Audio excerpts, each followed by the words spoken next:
মনে পড়লো যে আমি যদি এখন মারা যাই তাহলে আমাকে শুয়ে দিয়ে আসা হবে, কিছুক্ষণ পর আমি একা হয়ে যাব। এইরকমভাবে 3বার আমার মনে পড়েছে। তো এই গাফিলটা কে করেছে তোমাকে? বিবি, ছেলে পিলে, টাকা পয়সা, মালের প্রাচুর্য তোমাকে কবর থেকে গাফেল করে দিয়েছে, তোমার হুঁশ বিবেককে উড়িয়ে দিয়েছে, তোমার কবর বলে মনে পড়ে না। কিন্তু ওই মহাসত্যে সকলকেই যেতে হবে, ওই জায়গায় যাব না এ কথা বলার ক্ষমতা কারো নেই। তারপরেও মনে পড়ছে না। মাল আমাদেরকে গাফেল করে দিয়েছে। আল্লাকুমুত তাকাসুর হাত্তা যুরতুমুল মাকাবির।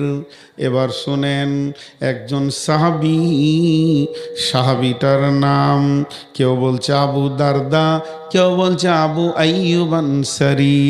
এই 2জন সাহাবীর মধ্যে মতভেদ রয়েছে। ও আমার মা, ওরে আমার বোন, ওরে আমার বেটি, ও আমার বাপ ভাইয়ের দল, ঘটনাটা ভালো করে শুনেন। গোটা বাড়িতে কেউ নাই, স্বামী স্ত্রী 2জনে রয়েছে, আর ওই 2জনেই আছে 2জন ব্যাচেলিয়র, 2জন হয়ে গেছে ইয়ং, এখনো তাদের যৌবনের ভাঁটা পড়েনি, এখনো তাদের যৌবন ভাটিয়ে যায়নি, উত্তাল যৌবন 2জনেরই আছে। বাড়িতে কেউ নাই, স্বামী স্ত্রী, স্ত্রী আর স্বামী, এছাড়া বাড়িতে কেউ নাই।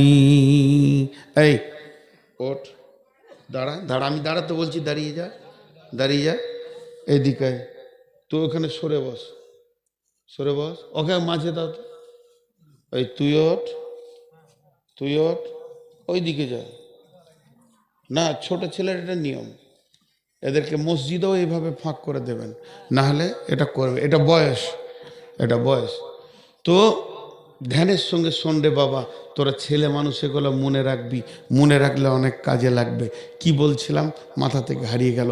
তাহলে 2জনেই জওয়ান, একটু ইশারায় বলছি, 2জনের ভিতরে এখনো যৌবনের ভাঁটি পড়েনি।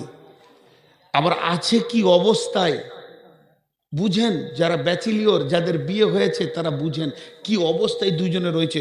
গোটা ঘরটা তাদের, মা নাই, আব্বা নাই, সব বাইরে কোথাও আছে। এর থেকে মধুর টাইম কি হতে পারে? স্বামী স্ত্রী মিলবে তো গুনাহ নাই, আল্লাহর ভয় নাই, আর 2জনেই জওয়ান, বিবি সুন্দরী।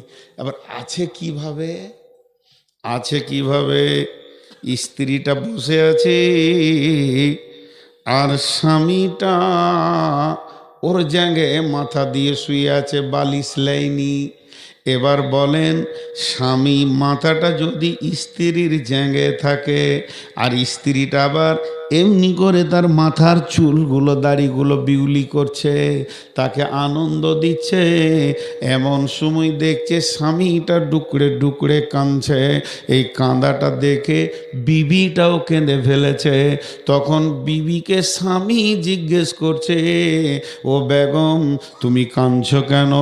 উত্তরে বলছেন, আপনি কাঁদছেন এর জন্যে আমি কাঁদছি, তবে আমি কাঁদছি কেন এ কথা তো বলবোই বলবো, তবে আপনি আগে বলেন, হে আমার স্বামী, ও আমার প্রাণ প্রিয় ভালোবাসা, কেন আপনি কাঁদছেন? এ ঘরে কেউ নাই, আপনি আর আমি, আমি আর আপনি 2জনই যৌন উত্তাল হয়ে আছে এবং মাথাটা জেগে আছে, আর বিবি তার উপরে এমনি করে মুড়ে কাজ করছে। তার মানে বিবির ভোগগুলো সব তার মাথার কাছে রয়েছে, এরপরেও কেন তুমি কাঁদছো? তখন ওই স্বামীটা বলছে, বেগম রে, তোর জেগে মাথা দিয়ে আমি শুয়ে আছি, আর আমি মনে মনে মনে মনে প্রেম যমুনায় ভেসে গেছিলাম, বহু দূর চলে গেছিলাম, আমার জীব যৌবনের উত্তাল ধরে নিয়েছিল, কিন্তু কে যেন এসে আমার মাথায় বলছে, হতভাগা রে,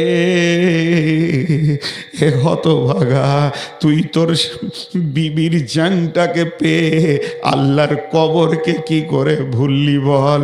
হতভাগা রে, তোর যে মাথাটা বিবির জেগে আছে, আজকে 2 দিন পরে এটা কবরের মাটিতে লুটুপুটি করবে, তোর এই দেহটা ফেঁপে ফুলে শেষ হয়ে যাবে। হতভাগা বিবির জ্যাংটা দেখে আর বিবির চেহারা দেখে অন্ধকার কবর কি করে ভুললি। সঙ্গে সঙ্গে স্বামী কাঁদতে শুরু করলো ডুকরে। তখন বিবিকে বলছে, বিবি তুমি কেন কাঁদলে বলো। বিবি তখন উত্তরে বলছেন, স্বামী আমার পৃথিবীতে সব থেকে মেয়েদের বড় সম্পদ পতি, স্ত্রীর পতি। তার মানে আমার স্বামী হলো সব থেকে বড় নিয়ামত। আর স্বামী আমার জ্যাঙে মাথা দিয়ে শুয়ে আছে, আমার ওপরে রাজি আছে এবং